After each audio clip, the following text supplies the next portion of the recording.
அதே சத்தம் தான் வரும். நம்ம கோட்டைக்கு கால் எடுத்து வச்சுட்டா அரோகரா கோவிந்தா கோபாலா இதுல வரும். சரி பரவாயில்ல இருக்கட்டும். இப்படியாக நானும் மேனாட்டை சேர்ந்தவன். செக்கனம் திருக்கூர்ணம் என்று சொல்வார்கள் என்னுடைய ஊரை. அந்த ஊரிலே மாணிக்க தட்டாத்து மறிக்கொழுந்து மார்வேந்தர் பெற்றெடுத்த செம்பகுண ஆசாரி என்பது என்னுடைய பெயர். ஆசாரி அவ்வளவு இழுவையா? அந்த இழுவு போடலினா கட்டுப்பிடிப்பது முடியாது. 3 எழுப்பு தாங்க ஆசாரி. ஆசாரி காட்டி என்ன அவ்வளவு ஒரு அருமை பெருமை உள்ள ஆளுங்க ஆசாரி. ஆமா. இப்படி இவங்களுக்கு மகனா பிறந்த இந்த ஆசாரி. அப்படி நான் பிறந்த உடனே எங்க அப்பா செத்து போயிட்டார். நல்ல மனுஷன் தான். நான் பிறந்த நேரம்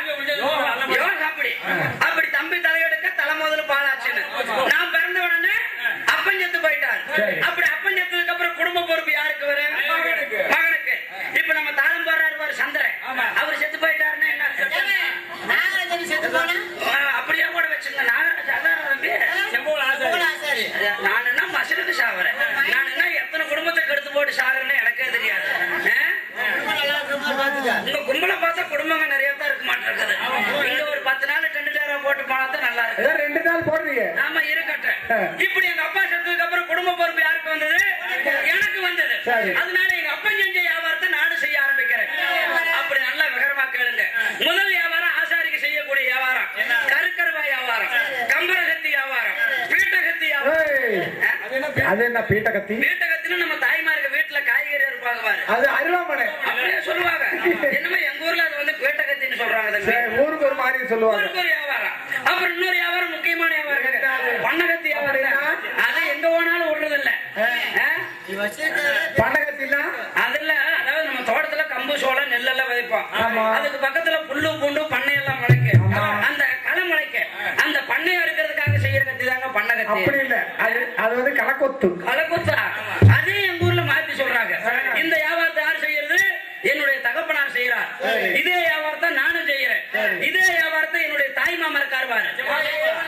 அந்த ஆளை பத்தி பேசாத, நாளானைக்கு பேசிக்கலாம். என்னுடைய தாய் மாமா மாடக்கொள்ள ஆசாரி, அவர் வியாபாரம் செய்யறார். இப்படி வியாபார விஷயமாக என்னுடைய மாமனாகிய மாடக்கொள்ள ஆசாரி எங்க வரார் தெரியுமா? மேனாட்டுல இருந்து கீழ் திசை நோக்கி போறார். கீழ் திசை என்று சொன்னால் ஆனாடு கோனாடு அழகு பண்ணி வளநாடு ஆனை கட்டி போரடிக்கும் அழகு நெல்லி வளநாட்டு கோட்டைக்காக வியாபாரத்துக்கு போறார். அங்க போய் வியாபாரம் செஞ்சுக்கிட்டு இருக்கிறப்ப அந்த நெல்லி வளநாட்டு கோட்டையில் இருக்கக்கூடிய நெல் கரும்பு சோளம் என்று சொல்லப்பட்ட பயிர்கள் அனைத்தையும் அந்த மேனாட்டு வீரர்கள் வளர்க்கக்கூடிய பன்றியாகப்பட்டது அழித்து விடுகிறது. இந்த காட்சியை பார்த்த என்னுடைய மாமனாகிய மாடக்கொள்ள ஆசாரி என்ன பண்றார் தெரியுமா? உடனே மேனாட்டுக்கு வர்றார். மேனாட்டு காளிமன்னனை சந்திக்கிறார். மகாபிரபு, நம்முடைய வீரர்கள் வளர்க்கக்கூடிய பன்றியை நெல்லி வளநாட்டு மன்னர்கள் கொன்னுட்டாங்க அப்படின்னு சொல்றார். அப்படி சொன்ன உடனே அந்த மேனாட்டு காளிமன்னர்களுக்கு எல்லாம் கோபம் வந்துருச்சு. கோபம் வந்த உடனே இந்த நெல்லி வளநாட்டு கோட்டையின் மீது எத்தனையோ முறைகள் படையெடுத்தோம். இவர்களை ஜெயிக்க முடியவில்லை. சிறு வயதாக இருந்த பொழுது விளையாட்டிலும் நமக்கு போட்டி, சேவல் சண்டையிலும் போட்டி, எதில் எடுத்தாலும் போட்டி. இந்த நெல்லிவள நாட்டு மன்னர்கள் போரினால் வெல்ல முடியாத இந்த மன்னர்களை சூழ்ச்சியால் தந்திரத்தால் வெல்ல வேண்டும் என்று சொல்லி அந்த மேனாட்டு காளி மன்னர்கள் நாடு முழுவதும் படைகளை அனுப்பி தேடிக்கொண்டிருக்கிறார்கள். அந்த எல்லா படையும் தடுத்து நிறுத்துறாரு என்னுடைய தாய்மாமே. எங்கேயும் போய் தேட வேண்டாம். இந்த மேனாட்டிலே சூழ்ச்சியில தந்திரத்தில் வல்லவன் ஒருவன் இருக்கிறான். யார் தெரியுமா? அதாவது இந்த செம்பகோள ஆசாரி ஒருத்தன் இருக்கிறான். அவனை கூட்டிட்டு வந்து நீங்க சொன்னீங்கன்னா எல்லா வேலையும் அவன் செய்வான்னு சொல்லி என்னுடைய தாய் மாமனே போட்டு கொடுத்துறார். அந்த வார்த்தையை கேட்ட நெல்லி விழுந்த அந்த மேனாட்டு காளி மன்னர்கள் இப்பொழுது எனக்கு லிகிதம் அனுப்பியிருக்கிறார்கள். அந்த லிகிதத்தை ஏற்று நான் அரண்மனைக்கு செல்லாவிட்டால் என்னை வெட்டினாலும் வெட்டி போடுவாங்க. பாத்தியல்ல அவங்க ஆட்டத்தை, கத்திய பாத்தியல்ல. அதனால மரியாதை அரண்மனைக்கு போகணும், அவங்களை வணங்கணும். வணங்கி என்னை வரவழைத்த காரணம் என்ன அப்படின்னு கேட்கணும். அதனால உடனே புறப்பட வேண்டும் மேனாட்டுக்கு. அந்த மேனாட்டு காளிமன்னனை சந்திக்க வேண்டும். புறப்படுகிறேன் அந்த அரண்மனையை நோக்கி.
இது என்ன சாப்பிடுறீங்க? உடம்பு பண்ணிக்கிட்டு மாதிரி இருக்கு உடம்பு.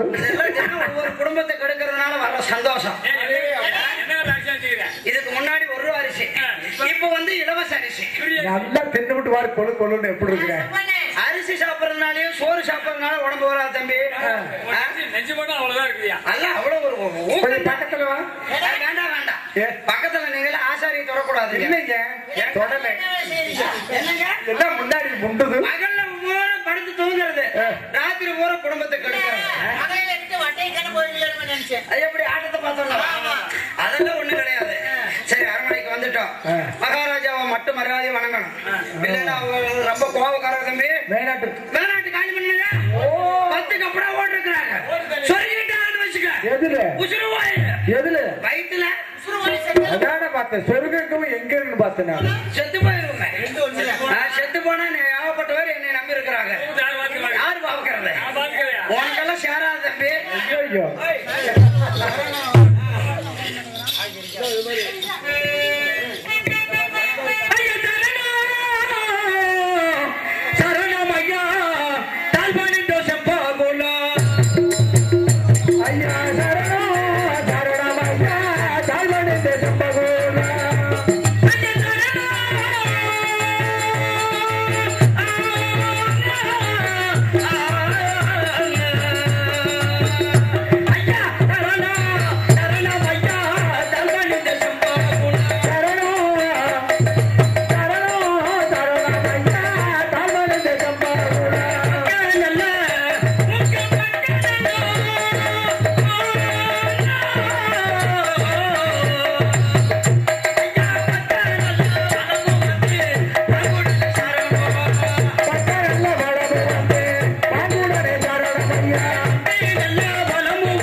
அதனால் அந்த கொடியவர்களை கொல்ல வேண்டும். அதற்காகத்தான் உன்னை அழைத்திருக்கின்றோம் சம்பகுலம். ஐயா, அது மட்டுமில்லாமல் அந்த சண்டாளர்கள் என்னுடைய தங்கை வீரதங்காளர் வளர்த்து வரக்கூடிய பன்றியை கொண்டு விட்டார்கள். சரி, அன்னவர்களை இனிமேல் விட்டு வைக்க கூடாது. மகாபிரபு, படையெடுத்து வெல்ல முடியாத அவர்களை தந்திரமாக வெல்ல வேண்டும். ஐயா, அதனால் தான் தந்திரத்திலும் சூழ்ச்சியிலும் வல்லவர் என்று நீதான் என்று நான் அறிந்தேன். அதற்காகத்தான் ஓலை அமைத்து அனுப்பி உன்னை உடனடியாக வர சொன்னேன். செம்பகுலம். ஆகட்டும் சாமி. ஆடு மாடுகளை கொள்ளையடித்தால் அவர்களை கொல்லலாம். சரி. இல்லை உங்கள் மீது படையெடுத்தால் அவர்களை கொல்லலாம். அல்லது உங்கள் நாட்டை அபகரித்தால் அவர்களை கொல்லலாம். சாதாரண ஒரு பண்ணியை கொண்டதுக்காக நாட்டை அழிக்கணும் நியாயமா? என்னுடைய தங்கை வீரதங்காள் எவ்வளவு பாசத்தோடு வளர்த்த பன்றை கொண்டு விட்டார்கள் மறையவர்கள். அப்படியா? அன்னவர்களை விடக்கூடாது செம்பகுலம். சாமி, எப்பொழுதும் கொல்ல வேண்டும். அப்படியா? ஆம் சாமி. நான் பிறந்த மண்ணுக்காக என்ன வேண்டுமானாலும் செய்ய காத்துக் கொண்டிருக்கிறேன். தாங்கள் சொல்லுங்கள். ஆனால் அந்த நெல்லிமலை நாட்டு மன்னர்களை கொல்ல வேண்டும் என்று சொல்கிறீர்களே, அந்த வேலை மட்டும் என்னால் முடியாது மகாராஜா. முடியாதா? முடியாது. சாமி, இந்த மன்னன் சொன்னதை கேட்காவிட்டால் உன்னுடைய தலை மண்ணிலே உருளும். இல்லை சாமி, நான் சொல்வதை கேளுங்கள். நான் சிறுவயதாக இருக்கும் பொழுது, பாலுக்கே கஷ்டப்பட்டுக் கொண்டிருக்கும் பொழுது, எனக்கு பாலூட்டி வளர்த்தவர்கள் நெல்லிமலை நாட்டு மன்னர்கள். பாலுண்ட வீட்டுக்கு பாதகம் செய்தால் ஒரு காலம் விளங்க மாட்டான் என்று ஐதீகம் சொல்கிறது சாமி. ஆகையினால் பாலுண்ட வீட்டுக்கு என்னால் பாதகம் செய்யக்கூடாது. நீங்களாவது சொல்லுங்கள் ஐயா. என்ன சொல்கிறாய்? ஆமா சாமி. பாலுண்ட புகுந்த வீட்டுக்கு பாதகம் நினைக்க கூடாது என்று சொல்லிக் கொண்டிருக்கிறாயே. உண்மைதான் சாமி. அப்படி நினைத்தால் உன்னுடைய தலை உடலிலே இருக்காது, பரவாயில்லையா? என்னுடைய தலை உடலில் இருக்காதா? பிறந்த மண்ணுக்கு நீ ஒரு நன்மை செய்கிறாயா இல்லையா? இல்லை சாமி. இல்லாவிட்டால் ஐயா தலையை துண்டிக்கப்படும். இல்லை சாமி, இங்கு சாவதை விட எனக்கு பாலூட்டி வளர்த்த அந்த நெல்லிமலை நாட்டு மன்னர்களால் அவருடைய கையினால் சாவதுதான் என்னுடைய தலையெழுத்து என்று இருந்தால் அதை யாராலும் மாற்ற முடியாது. அப்படி தங்களுடைய உத்தரவு பிரகாரம் அந்த 4 மன்னர்களை நான் கொன்று விட்டால் எனக்கு என்ன சாமானம் தர்றீங்க? அதாவது சன்மானம் கேட்டதை கொடுக்கப்படும். கேட்டது கொடுக்கப்படும். உண்மைதான், அதில் மாற்றமில்லை, மாற்றமே இல்லை, மறுப்பில்லை, மறுப்பில்லை, பேச்சு மாற மாட்டேன், மாற்றமே இல்லை. செல்லுகிறோம், உங்களை நம்பிட்டேன். எது கேட்டாலும் கொடுக்கப்படும். சரி சாமி, உண்மைதான். சரி 56 தேசத்துக்கு அரசன். நீ எது வேணாலும் கேட்ப, அது கேட்ப. ஆமா, இதெல்லாம் ரொம்ப போச்சு. கொலை செய்யறது நானல்ல. ஒரு கொலையா 2 கொலையா? ஒரு கொலைக்கு 10 வருஷம் வச்சா கூட 4 கொலைக்கு 40 வருஷம் ஆச்சு. தப்பிச்சா, அதாவது தப்பிக்காம போனா 40 வருஷம் உள்ள. தப்பிச்சா இவங்க கொடுக்கறது ஆண்டு அனுபவிக்கணும். நீ எப்படியும் அந்த 4 பேர்த்தையும் கொண்டு விட்டு வர வேண்டும். ஆகட்டும் சாமி. பெங்காலை சிறையெடுத்து வர வேண்டும். அதனால் சாமி எப்படியாவது அன்னவர்கள் 4 பேரையும் ஒருவரை ஒருவர் தனித்தனியாக பிரிக்க வேண்டும். எனக்கு ஒரு சின்ன சந்தேகம்ங்க. தங்கால சிறை எடுத்துட்டு வர்றவங்க எடுத்துட்டு வந்து என்ன பண்ண போறீங்க? கல்யாணம் பண்ண போறாங்க. இல்ல, சிறை எடுத்துட்டு வந்து என்ன பண்ண போறீங்க? திருமணம் செய்ய வேண்டும். ஏன்னா மனுஷனுக்கு கால்ரா கூட வரலாமுங்க, ஆனா சந்தேகம் மட்டும் வரக்கூடாதுங்க. அப்படியா? சிறை எடுத்துட்டு வந்து கல்யாணம் பண்ண போறீங்க. உண்மைதான். நீங்க கல்யாணம் பண்ணிக்குவீங்க. உண்மைதான். அவர் என்ன பண்ணுவாருங்க உங்க கூட்டாளி? என்ன? இல்ல இல்ல, அவருக்கு ஏற்கனவே கல்யாணம் பண்ணி அனுசரிப்பு கூட இருக்குமாங்க, அது நமக்கு தேவையில்லை. சரி, இருக்கட்டும்ங்க. செம்பகுலம் இப்ப வந்து அவரை தனித்தனியாக பிரித்து விட வேண்டும். 4 பேரையும் அந்த ஒரு வேலை செஞ்சா மட்டும் போதுங்களா? இல்லை, அப்படி முடியாவிட்டால் ஒருவரை ஒருவர் எப்படியாவது தனித்தனியாக பிரிக்க வேண்டும். ஓஹோ, நாங்கள் அந்த சமயம் பார்த்து அந்த நெல்லிவள நாட்டு கோட்டை மீது படையெடுத்து வந்து அந்த நெல்லிவள நாட்டு கோட்டை இடி இடியாக இழுத்து ஆளுக்கு ஒரு பிடி மண்ணை தெள்ளிவிட்டு வருகிறோம். ஒருத்தர் பிரிக்கணும். அப்படி இல்லைன்னா கொலை செய்யணும். சரி சாமி, உங்க உத்தரவு பிரகாரம் செய்யணுங்க. எப்படியாவது உன்னுடைய சூழ்ச்சியால் மட்டுமே முடியும். அதனால் தான் இந்த காரியத்தை உன்னிடத்திலே ஒப்படைத்திருக்கின்றோம். நான் மனசு வச்சா நடக்காது எதுவுமே கிடையாதுங்க. அப்படி செஞ்சுட்டு வந்தா நான் கேட்கக்கூடியது நீங்க தருவீங்களா? உனக்கு என்ன வேண்டும் கேள், உடனே தரப்படும். இல்ல நீங்களே சொல்லி தர்றீங்களா? இல்ல நீயே சொல். நானே கேட்கறேங்க. சாமி செம்பகுலம் சாமி கேட்டு அந்த நெல்லிவள நாட்டு கோட்டையை ஆளக்கூடிய பொன்ன சங்கரை கொன்று வந்தால் உனக்கு பரிசு தானே? ஆமாங்க. என்ன பரிசு எதிர்பார்க்கிறேன்? என்ன சாமி இதெல்லாம் கொண்டா போச்சுங்க. அதாவது நாங்க கொடுக்கக்கூடிய பரிசை நீ வாங்கி செல்ல வேண்டும். நீங்க என்ன பரிசு கொடுத்தாலும் சரிங்க. அப்படியா? வாங்கிக்கிறீங்க. இலவசமா கொடுக்கறது எதா இருந்தா என்ன? நீ அதுக்காக அடி கொடுத்தா வாங்க முடியாதுங்க சாமி. அப்படியான ஒரு வேஷ்டி தருகிறோம் பெற்றுக் கொடுக்கிறாயா? ஒரு வேட்டி நான் இந்த ஊர் கோயில் பூசாரி கிட்ட வாங்கிட்டு போயிருவேன். நீங்க என்ன போய் கொடுக்கற? ஒரு பாசி உனக்கு பெரியாக தருகிறோம். இது உள்ள இருக்கிற போட்டியில நானே திருடிக்கிறேன். அப்படியா? ஆமாங்க. அப்படி என்றால் எங்களுடைய நாட்டிலே கட்டு கருது கலைப்போரு, கட்டு கலவனு கலப்போரு, வீட்டுக்கு ஒரு குருடி, வீட்டுக்கு ஒரு குருடிங்களா? உருட்டு பொங்கல் எல்லாம் எனக்கு வேணாமங்க, நல்ல பொங்கல் இல்லை. செம்பகலம் நானே வீட்டுக்கு ஒரு குட்டி, பட்டிக்கு ஒரு குட்டி, கிடைக்கு ஒரு ஆடு, கட்டு கருது கலைப்போரு. ஓ, பட்டிக்கு ஒரு குட்டி, கிடைக்கு ஒரு ஆடு. அப்ப மொத்தத்துல பட்டியே எனக்கு தானே வச்சுக்கோங்க. அப்ப நீங்க வெறும்படல் எடுத்து பாரமால சாத்திக்குவீங்க. அது நமக்கு கிடைக்கிற வரைக்கும் லாபம் தானே சாமி. அது மட்டும் இல்ல செம்பகலம். சரி சொல்லுங்க சாமி, சொல்லுங்க என்னன்னு சொல்றீங்களோ சொல்லுங்க. அதுக்கு மேல கட்டின வீட்டுக்கு சரிங்க 6 மரக்கா. கட்டின வீட்டுக்கு 6 மரக்கா. ஆமா சரிங்க. குட்டி சவத்துக்கு 3 மரக்கா. ஏங்க 2 வீடு தானே, எல்லாம் 6 மரக்காவா போட்டுருங்களேன். இது குட்டி சவர குடியில்லாத வீடு. ஓ, குடியில்லாத வீட்டுக்கு 3 மரக்கா. ஏங்க சாமி, உங்க ஆட்சியில் அப்படி மட்டும் ஏமாந்து இருக்காதீங்க. குடியிருக்கிற வீட்டுக்கு நீங்க வரி கட்டுறீங்களோ நீங்க குட்டி சவத்துக்கு முறையா வரி கட்டிருங்க. ஏன்னா பக்கத்து வீட்டுக்காரன் தம்பேர்ல பட்டா போட்டுக்கிட்டு எழுதுன்றேன். இல்ல இப்பெல்லாம் குட்டி சவத்து தானே முதல்ல பட்டா போடுறது. அதுக்கு பட்டா போடுங்க. ஆமா சாமி, மொத்தத்துல வந்து குட்டி சவத்துக்கு 3 மரக்கா. ஆமா. குடி வீட்டுக்கு 6 மரக்கா. 6 மரக்கா. மறுபடியும் என்ன சாமி தர்றீங்க? மறுபடியும் நீ என்ன எதிர்பார்க்கிற சாமி? அதாவது வந்து அவங்களை கொல்லணும். அவர்கள் ஒரு நாட்டுக்கு அரசர்கள். அப்படி கொன்று விட்டு வந்தால் மீண்டும் உனக்கு என்ன வேணும்? அதாவது சாமி, இந்த நம்மளுடைய நாடே மெச்சும்படி உனக்கு ஒரு செல்வ கல்யாணம் செய்து வைக்கின்றோம். கல்யாணம், செல்வ கல்யாணம், நாடே மெச்சும்படி. சாமி, இந்த கட்டிக்கடனை கலப்போர்னு சொன்னீங்களா? முடிஞ்சா புடுங்க, இல்லைன்னா வேண்டாமுங்க. பட்டிக்கு ஒரு ஆடு, ஆட்டுக்கு ஒரு குட்டின்னு சொன்னீங்களே, அது முடிஞ்சா புடுங்க, இல்லைன்னா வேண்டாம். ஏன் வேண்டாம்னு சொல்றேன்னு இப்பதான் மழை பெய்ய மாட்டேங்குது, அதை வாங்கிட்டு போய் நான் எங்க மேய்க்கிறது? அது வேண்டாமுங்க. அப்புறம் என்ன, இந்த குட்டி சோட்டுக்கு 3 மரக்கா, குடி வீட்டுக்கு 6 மரக்கான்னு சொல்றீங்க. நான் ஒரு அண்ணாடிங்காச்சுங்க, இன்னைக்கு இந்த ஊரில் இருப்பேன், நாளைக்கு இன்னொரு ஊரில் இருப்பேன். அது எனக்கு வேண்டாமுங்க. ஆனா அந்த செல்வ கல்யாணம்னு சொன்னீங்க பாருங்க, அது மட்டும் செஞ்சு கொடுத்தா எனக்கு போதும். நடக்கும். நான் சொல்வது நடக்கவில்லை என்றால் சரி சாமி, உனக்கு என்ன நடக்கும் தெரியுமா சாமி? மாறுகால் மார்கை வெட்டப்படும். ஐயோ, இருக்கிறத நான் ஏற்கனவே நொண்டிதான் இல்லைங்க. உன்னுடைய கண்களை இரண்டும் கத்தியால் நோண்டி காட்டிலே ஓட்டப்படும். குருடன் ஆக்கிடுவீங்க. உண்மைதான். ஏன் சாமி இத்தனை இதெல்லாம் போடுறீங்களே? நான் கேட்கக்கூடிய ஒரே ஒரு பரிசை நீங்க தருவீங்களா? இந்த 56 தேசத்திலே பாதி நாடு எனக்கு பட்டயமாக எழுதி தர வேண்டும். கொடுப்பீர்களா? இது செய்து விட்டு வந்தால் இதை நான் அப்புறம் சொல்றேன். நான் அதை நீங்க இவ்வளவு தூரம் பேசுறீங்க, பேச்சு கட்டிக்கிறீங்க. பொன்னல் சங்கரை மட்டும் நீ கொண்டு விட்டு வந்து விட்டால் நீ கேட்கக்கூடிய பகுதி நாட்டை உனக்கு பட்டமாக செய்து தரப்படும். இவரு கணக்கா பேசுறாரு. இருந்தாலும் அவர் ஒரு மாதிரி பேசுறாருங்க, நீங்க ஒரு மாதிரி பேசுறீங்க. இது நான் நம்ப மாட்டேங்க. உங்களுடைய அரண்மனைக்கு முன்பாக இருக்கக்கூடிய நாங்கள் என்ன செய்ய வேண்டும்? அரண்மனைக்கு முன்பாக இருக்கக்கூடிய இந்த மட்டப்பாறை மீது கொட்டை எழுத்துல தாங்கள் பட்டயமாக பொறித்து தர வேண்டும். அப்படி பட்டயமாக பொறித்து கொடுத்தால் அந்த பட்டயத்தை பார்க்கிறேன். பட்டயத்திலே வாசகங்கள் கணக்காக இருந்தால் தாங்கள் சொல்லக்கூடிய வேலையை அதன் நொடியில் முடித்து விட்டு வருகிறேன் என்ற சின்னஞ்சிரியம். ஆகட்டும் சம்பவம் சாமி, நீ கேட்டதுபடி இந்த அழுத்தமான வாரியை எழுத்தாக அழைத்து தருகிறோம். பட்டயமாக அப்படி பெற்றுக் கொள்வார். ஆமா, முதுகுல இருந்து உனக்கு கத்தியில சாமி பட்டயத்தை எடுத்து கொடுத்தீர்களா? ஆகட்டும் சாமி. இந்த அழுத்தமான பாதையிலே எழுத்தாக ஒட்டையை ஒட்டியிருக்கின்றோம். ஆகட்டும் சாமி. என்று அந்த சண்டாளர்களை எப்படியாவது தந்திரத்தால் கொண்டு விட்டு வர வேண்டும். தங்களிடத்திலே விடைபெற்று விட்டேன் அல்லவா? 56 தேசத்திலே பாதி நாடு எனக்கு உறுதியாக கொடுக்கிறேன் என்று சொல்லிவிட்டேன். கொடுப்போம் என்று சொல்லிவிட்டேன். இனிமேல் கவலை வேண்டாம். ஆகட்டும். அவர்கள் செத்தார்கள். மிக்க சந்தோஷம் சமூகம். ஆகட்டும் சாமி. சென்று வருவார். அரண்மனையிலே காத்துக் கொண்டிருங்கள். வெற்றி உனக்கே போய்வா. அரண்மனையில் முடித்து நீங்கள் அனுப்பி லிகிதம் போல் நானும் தங்களுக்கு லிகிதம் அனுப்புகிறேன். இவங்களுக்கு ஒரு சாவு வர மாட்டேங்குது. ஆமா, அது பக்கத்து வீட்டுக்காரன் பாத்துக்கோ தம்பி. செல்வ கல்யாணம் 56 தேசத்துல பாதி நாளோட அப்படின்னா முத கல்யாணம் யாராவது வைப்பாங்களா தம்பி? ரெண்டாவது கிளி போல பொண்டாட்டி இருந்தாலும் குரங்கு போல ஒரு வப்பாட்டி வேணும்னு புராணமே சொல்லுது. அதுக்கு கட்டுப்பட்டு வாழக்கூடியவன் தான் நானு. முத பொண்டாட்டி எங்கேயோ எக்கோட போயிட்டு போகுது.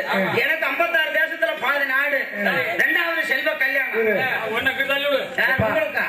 உங்களுக்கெல்லாம் ஆகாது தம்பி. ஐயா சாமி, நீங்க தான் தொந்தி எப்பவுமே வைத்த தள்ளிட்டு கிடக்குறீங்களே, உங்களால என்ன பண்ண முடியும்? முடியலன்னா படுத்து கூட உருள். இது உங்களுக்கு தேவையா?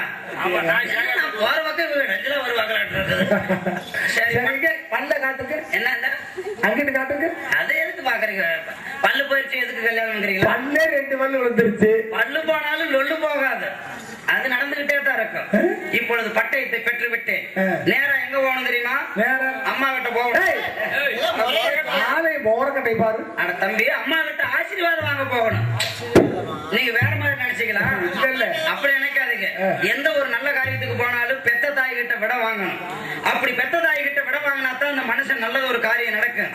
தாய் வந்து சாபம் கொடுத்துருச்சு, அந்த காரியமே நடக்காது. புறப்படுகிறேன். என்னுடைய வீடாகிய சக்கரம் திருக்கலத்தை நோக்கி புறப்படுகிறேன். கொண்டாட்டி கிட்ட விடுவாங்க, போற காரியம் விளங்கவே விளங்காது. அது அம்மா கிட்ட தான் விட வாங்கணும். ஆமா ஆமா. அந்த மேலத்தை விட்டு மேலா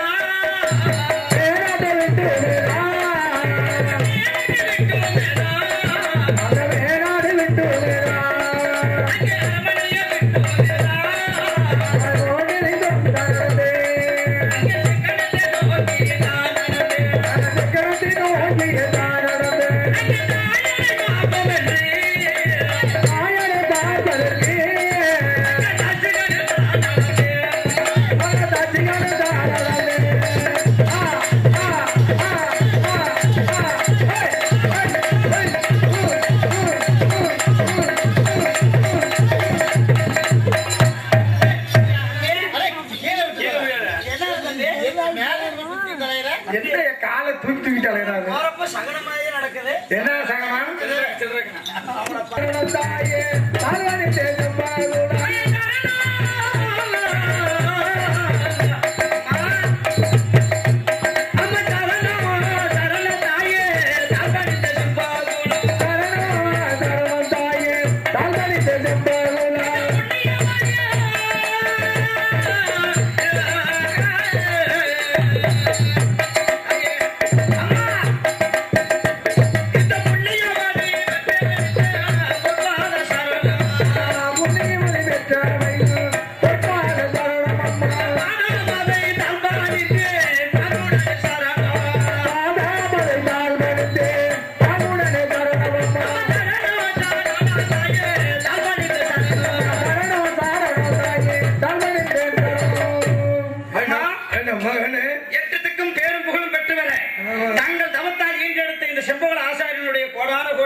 நடக்காது இன்னைக்கு நடக்குது.